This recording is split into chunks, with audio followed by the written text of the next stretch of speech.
Hello everybody, welcome back. And today we are not doing a typical car review. No, instead we are taking a fond look back through the history books at one of the most forgotten car companies ever. Vulcar.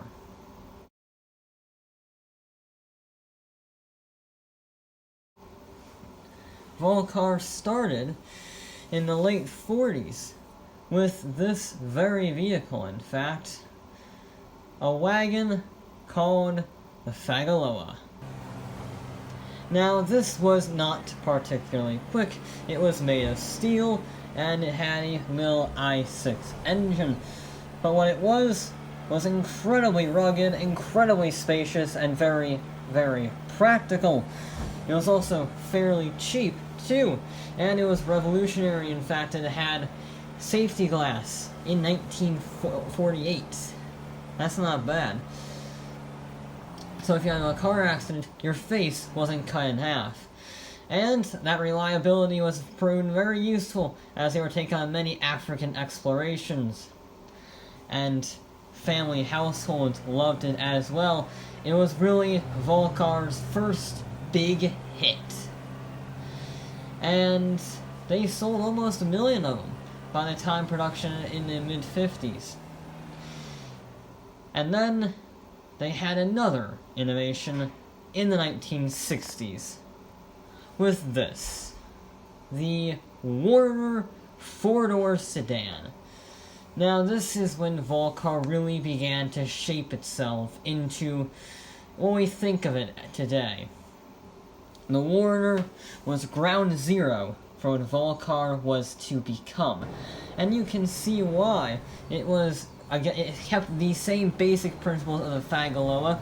It's cheap, it's reliable, it's sturdy, and it could seat comfortably a family of 5. So it was, yet again, another practical family monster, but how do you make it sell more than 1 million units?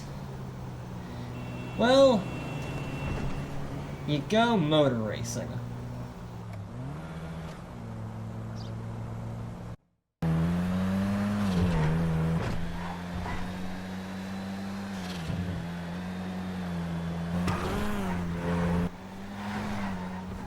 And in 1968, that is exactly what they did. This is touring car spec.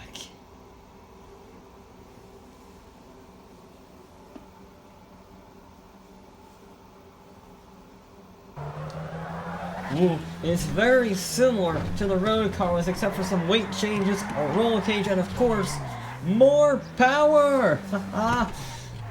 In racing trim, the power was bumped up to 250 horsepower. In 1968, this was a force to be reckoned with on the track. And over the almost 3 years that it ran in various touring car championships, it won a lot of races on several continents. And for Vulcar's first outing in the performance world, it was incredible. It couldn't quite rival its rivals from Germany or even from Britain, but what it could do was give them a scare, and it showed the world that Vulcar meant more than a car your doctor drove. It was a fast car, and they knew how to make something go vroom vroom fast. However, by the time the 90s rolled around, people thought they had forgotten it, and this is the main reason why. It's called the Ignit. And even for Vulcars, this was not exactly fast. It weighed almost 4,000 pounds. It had a front-wheel drive inline-4 engine producing less than 200 horsepower. And it wasn't exactly what you would call pretty, like the other ones. Again, it was practical for the family, and it was very safe. However, that can only go so much when there's other rivals that have the same looks, the same safety but with more performance. So how do you boost sales yet again?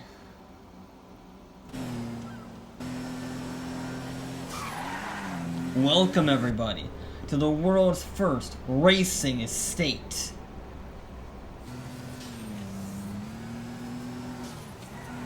In 1995, this competed in the British Touring Car Championship in the estate, guys. It's absolutely mental. All of the other teams laughed at them and said they were stupid. But what they didn't realize is they had a few tricks up their sleeve. First, apparently, the body style for the wagon is actually more aerodynamic than the sedan, for some reason unknown to science.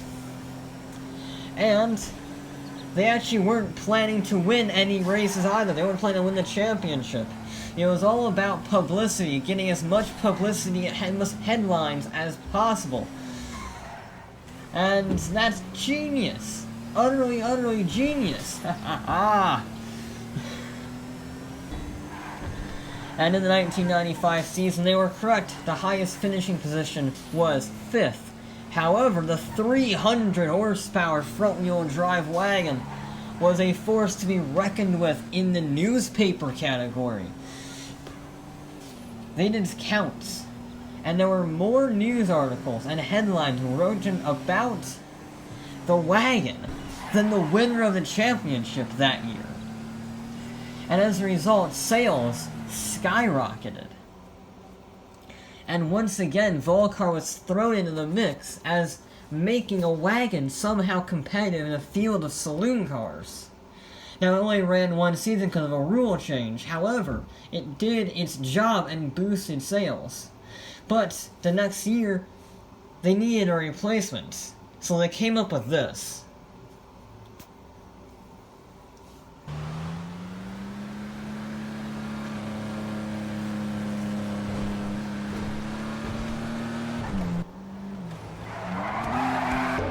This is the Nebula. Specifically, this version is the Nebula Turbo. The one we all love. The one we all remember. Now, the original Nebula was introduced in 1996. And this, well, is exactly as I described, a turbo with a Nebula thrown on top of it. Which means it has the same skinny tires on the rear, and it can slide around like an absolute drift missile. From the factory, no less.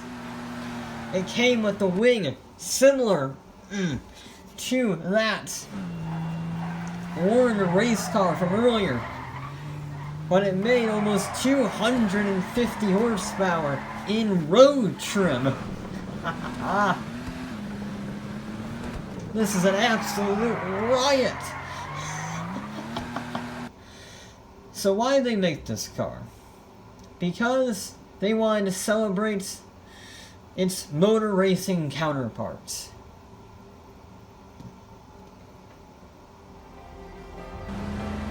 You see, from 1996 to Vulcar's eventual withdrawal from motorsports in 1999, this car won over 40 races and the championship for British touring cars in 1998.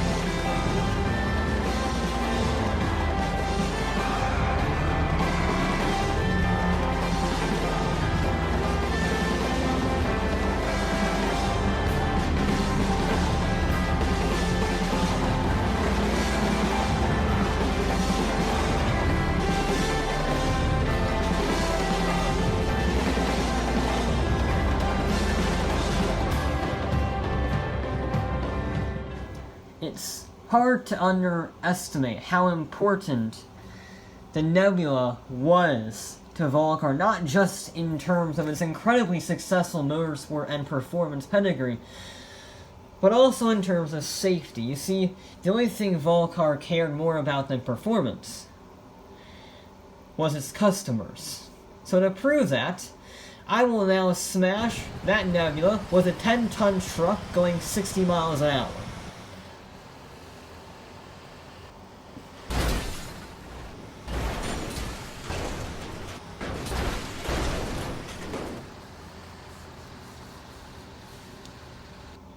That is actually not too bad for being run over by a massive truck. I mean, you could survive in that. That almost looks vaguely drivable without all the bits falling off. Yeah, that looks like a survivable crash. And that was the thing about Vulcar. No matter how much you loved the sliding around aspect of the Nebula Turbo, which, let's be honest, it's very easy to love that, you always knew that for every minute they spent on performance and looks and reliability, they spent 3 times that much on safety. They actually cared about you. And that's rare in a car company. The Nebula Turbo was the peak for Vulcar.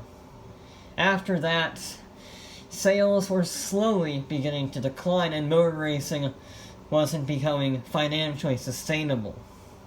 And combined now with an economic recession in 2000 and another one in 2008, Vulcar had to withdraw from the US market altogether in 2010 due to lack of sales.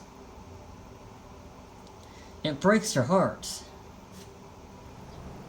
Because this company was so good and so rich in automotive history and safety and compassion for its drivers, something which we haven't seen since. And I hope that Vulcar eventually gets their feet back on the ground and expands out of Sweden, because it breaks your heart not having them around more. It really does make me sad.